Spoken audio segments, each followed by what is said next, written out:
So this is the month of communication, and a really big part of communication is this beautiful art of listening. Listening with intention, listening deeply, listening without waiting for a reply, but just listening to receive, to transform that into that information into energy, to wisdom. And one of my favorite quotes goes to Sir Winston Churchill. He says, "Courage is what it takes to stand up and speak. Courage is also what it takes to sit down and listen." The art of listening and receiving. Receive, release. So Winston Churchill, an incredible man who saw the world at a very interesting time through the lens of war, and helped navigate us with great wisdom, and I think with great listening was able to actually help us exit a very tumultuous time in world history. So check that out.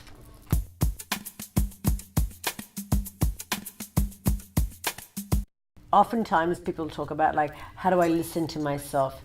And I think that actually exists on a few levels. It's not just listening to your own self speak. Sometimes that can be weird. If you've ever sort of had that experience when you're on video, or maybe you're watching yourself on your phone, sometimes you're like, oh my God, do I sound like that? Do I look like that? We're not used to looking at ourselves through that other lens and as a voyeur.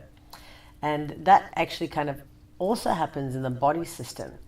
We call it sometimes the whispers of the body. When I work with Fran Drescher, and as part of Cancer Schmancer, we listen to the different body systems. As women particularly, we, for instance, are not listening to what might be happening in our heart area.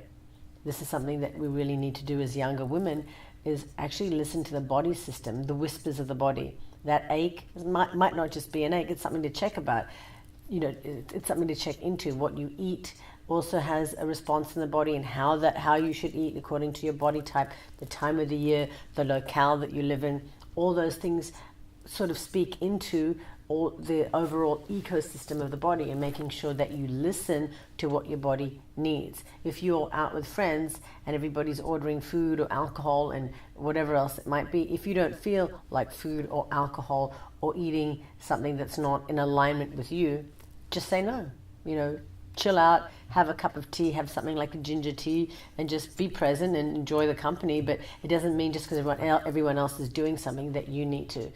If you're not ready to eat and you're not hungry, don't. So listen to the body, because it has infinite wisdom that is connected not just to this body, but to all of the sentience around you and the cosmology around you as well. The body's very much in alignment with that. That's where chakras get their system and their energy from, in alignment to what happens in these systems, and the channels that are in the body. They are connected to different planets, they're connected to different organs, they're just connected.